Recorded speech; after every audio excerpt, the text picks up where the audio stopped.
بسم اللہ الرحمن الرحیم۔ السلام علیکم۔ ایک بہت مشہور اور کافی حد تک ایک پراسرار سا قول ہے کہ جسے حضرت علی ابن ابی طالب رضی اللہ تعالیٰ عنہ کے نام سے منسوب کیا جاتا ہے کہ مجھے زمین کے راستوں سے زیادہ آسمان کے راستوں کا علم ہے۔ یہ بات دراصل 11ویں صدی کی ایک بہت مشہور کتاب نہج البلاغہ میں لکھی ہوئی ہے کہ جسے اپنے وقت کے ایک بہت بڑے عالم سید شریف رضی نے لکھا تھا، اور اس کتاب میں شریف رضی نے حضرت علی رضی اللہ تعالیٰ عنہ کے کچھ خطبات، تمام نہیں بلکہ کچھ خطبات اور خطوط اکٹھے کیے تھے، اور یہ وہ خطبات ہیں کہ جنہیں حضرت علی رضی اللہ تعالیٰ عنہ نے اپنی خلافت کے دوران کوفہ کی ایک مسجد میں دیا تھا۔ اور انہی خطبات میں سے خطبہ نمبر 187 میں حضرت علی رضی اللہ تعالیٰ عنہ کا یہ قول لکھا ہوا ہے، اور یہ مکمل قول کچھ اس طرح سے ہے کہ اے لوگو، اس سے پہلے کہ وہ فتنہ آ جائے کہ جو مہار کو بھی اپنے پیروں کے نیچے رون دے، وہ فتنہ کہ جو لوگوں کی عقلیں زائل کر دے، اے لوگو اس سے پہلے کہ تم مجھے کھو دو، جو سوال چاہو مجھ سے پوچھ لو، کیونکہ زمین کے راستوں سے زیادہ میں آسمان کے راستے جانتا ہوں۔ اب بہت سے لوگوں نے اس قول کو مختلف طریقوں سے لیا ہے۔ کچھ نے کہا ہے کہ اس کا مطلب ہے کہ حضرت علی رضی اللہ تعالیٰ عنہ آسمانی احکامات کو زمینی امور سے زیادہ جانتے تھے۔ کچھ نے بولا ہے کہ نہیں، یہ صرف فقہ کے علم کی بات ہو رہی ہے، اور کچھ نے سرے سے اس روایت کو جھوٹ قرار دے دیا کہ نہیں، یہ سب من گھڑت باتیں ہیں، حضرت علی رضی اللہ تعالیٰ عنہ نے ایسا کچھ نہیں کہا۔ جہاں تک یہ بات ہے کہ حضرت علی رضی اللہ تعالیٰ عنہ نے ایسا کچھ نہیں کہا، اس روایت میں اختلاف ہے، تو میری درخواست ہے کہ آپ کبھی پبلک میں دعوت کا کام کر کے دیکھیں، تو آپ ایسے بھی لوگوں سے ملیں گے کہ جن کے سامنے آپ قرآن کی آیات اور بخاری کی احادیث رکھ دیں تو وہ اس میں بھی اختلاف کو ڈھونڈ لیں گے۔ یہ تو پھر بھی ایک انسانی کتاب میں لکھی ہوئی ایک بات ہے۔ لیکن جہاں تک یہ سوال ہے کہ کیا حضرت علی رضی اللہ تعالیٰ عنہ نے یہ بات آسمانی احکامات اور دنیاوی امور کے متعلق کہی تھی، تو دنیاوی امور کا علم تو انہیں تھا، کیونکہ آخر وہ ایک خلیفہ تھے، اور اس خطبے میں وہ یہ بھی کہہ رہے ہیں کہ ایک ایسا فتنہ آنے والا ہے کہ جو مہار کو پیروں تلے رون دے گا اور کہ جو عقلوں کو زائل کر دے گا۔ اس لیے یہ بات کچھ فٹ نہیں بیٹھتی کہ یہاں آسمان کے راستوں سے مراد صرف دین کا علم ہے۔ لیکن آئی فلی انڈرسٹینڈ کہ میری یوٹیوب فیملی میں ہر طرح اور ہر عمر کے لوگ ہوتے ہیں، اس لیے اس تمام ٹیکنیکل بحث اور اختلافی باتوں کو ایک سائیڈ پر رکھ کر میں اپنے ٹاپک کی شروعات کرتا ہوں کہ جو حضرت علی ابن ابی طالب رضی اللہ تعالیٰ عنہ کے علم اور آسمان کے راستوں کے متعلق ہے، اور یقین کریں کہ یہ ویڈیو دیکھ کر انشاءاللہ آپ کو مزہ آ جانا ہے۔ حضرت علی ابن ابی طالب رضی اللہ تعالیٰ عنہ کے علم کا مقام کیا تھا؟ آپ رضی اللہ تعالیٰ عنہ ان صحابہ میں سے ہیں کہ جنہوں نے نبی کریم صلی اللہ علیہ وآلہ وسلم کی زندگی میں ہی پورا قرآن حفظ کر لیا تھا، اور ایک موقع پر حضرت علی رضی اللہ تعالیٰ عنہ نے خود فرمایا تھا کہ میں قرآن کی ہر ایک آیت کے متعلق بتا سکتا ہوں کہ وہ دن کے وقت نازل ہوئی تھی یا رات کے وقت، وہ پہاڑ پر نازل ہوئی تھی یا میدان کے اندر۔ میں بتا سکتا ہوں کہ وہ آیت کب، کہاں اور کس کے حق میں نازل ہوئی تھی۔ لہٰذا حضرت علی رضی اللہ تعالیٰ عنہ وہ صحابی ہیں کہ جن کا شمار تفسیر کے اعلیٰ ترین علماء میں ہوتا ہے، اور صحابہ میں سے جو ٹاپ کا علم رکھنے والے صحابی تھے ان میں آپ رضی اللہ تعالیٰ عنہ اور ابن عباس رضی اللہ تعالیٰ عنہ کا نام ضرور شامل کیا جاتا ہے۔ میں آپ کو حضرت علی رضی اللہ تعالیٰ عنہ کے علم کی ایک گواہی کے متعلق بتاتا ہوں۔ مسروق ابن اجدہ رضی اللہ تعالیٰ عنہ تابعین میں سے ایک بہت بڑے اسکالر گزرے ہیں، اور اپنے نئے ویورز کے لیے میں پھر سے بتا دیتا ہوں کہ تابعی ان لوگوں کو کہتے ہیں کہ جنہوں نے صحابہ کرام رضی اللہ تعالیٰ عنہم سے ڈائریکٹ اپنا علم سیکھا ہو، اور مسروق بچپن سے علم حاصل کرنے کے بہت شوقین سٹوڈنٹ تھے۔ امام شعبی رحمۃ اللہ علیہ کہتے ہیں کہ میں نے مسروق سے زیادہ علم کا شوقین بچہ اور کوئی بھی نہیں دیکھا۔ ام المومنین حضرت عائشہ رضی اللہ تعالیٰ عنہا نے انہیں اپنا بیٹا بنایا ہوا تھا، آپ انہیں اپنا بیٹا کہا کرتی تھی، اور مسروق کہتے ہیں کہ علم حاصل کرنے کی خاطر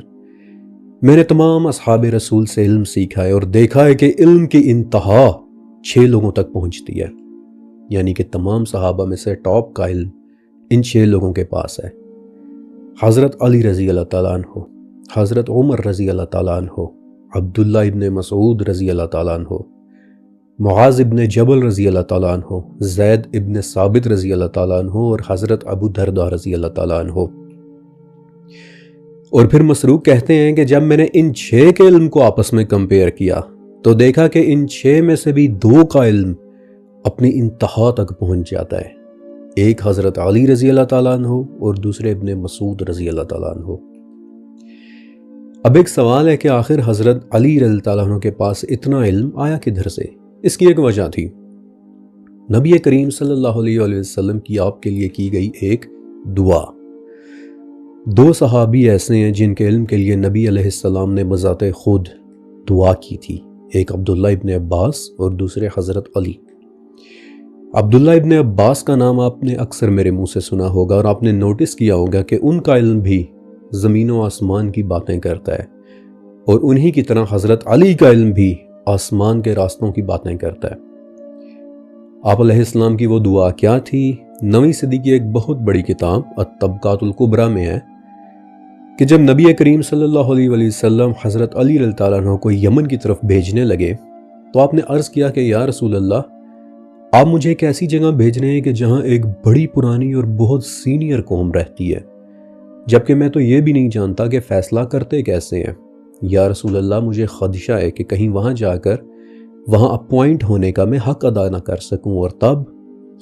تب نبی علیہ السلام نے آپ کے سینے پر اپنا ہاتھ پھیرا اور اللہ سے دعا کی کہ اے اللہ، علی کے دل کو ہدایت دے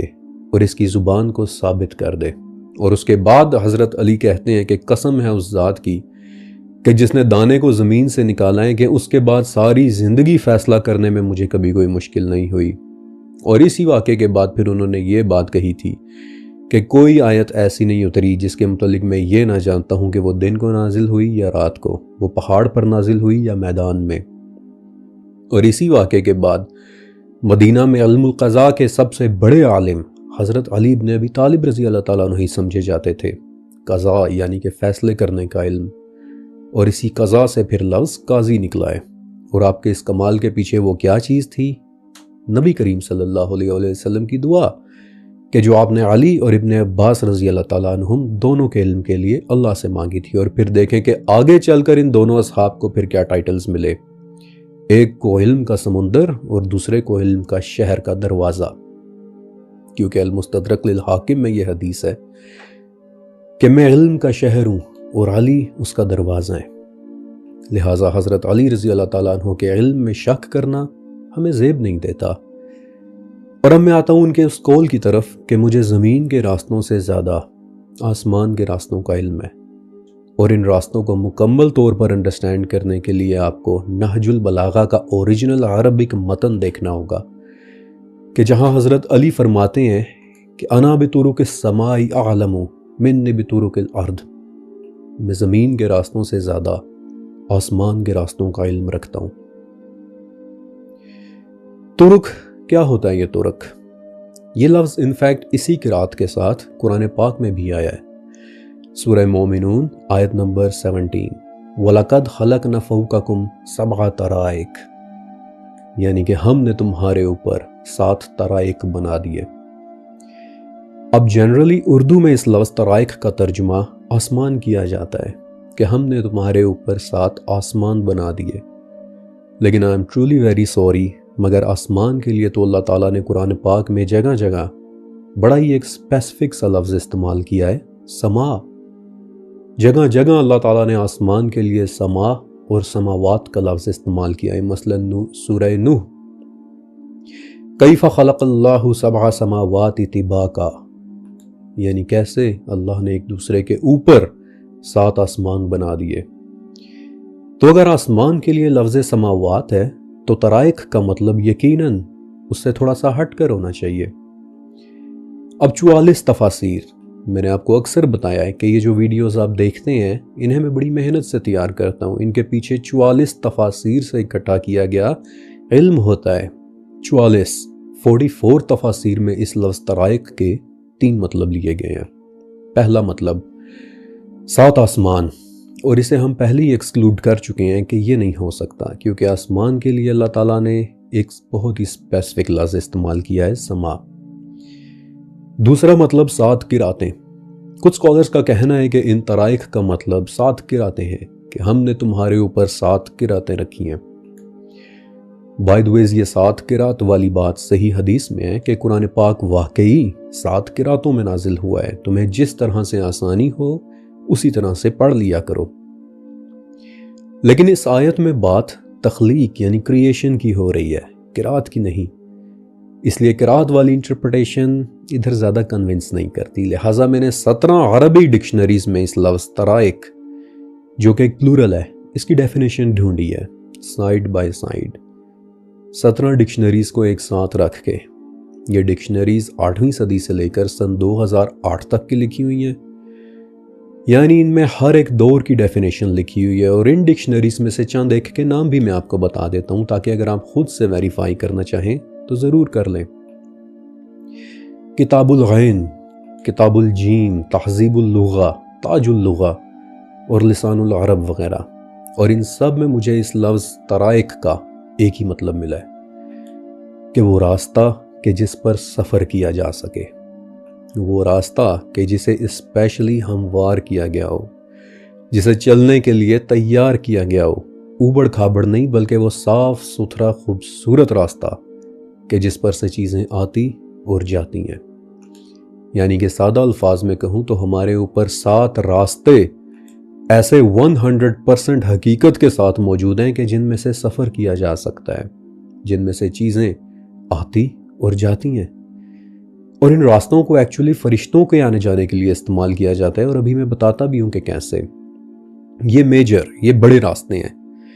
ان کے علاوہ چھوٹے راستے بھی ہو سکتے ہیں، دیٹ وی ڈونٹ نو، لیکن یہ 7 بڑے اور سگنیفیکنٹ راستے ایسے ہیں جن کے متعلق اللہ تعالیٰ نے المومنون میں بتایا ہے کہ ہم نے انہیں تمہارے اوپر بنایا ہے، اور ان راستوں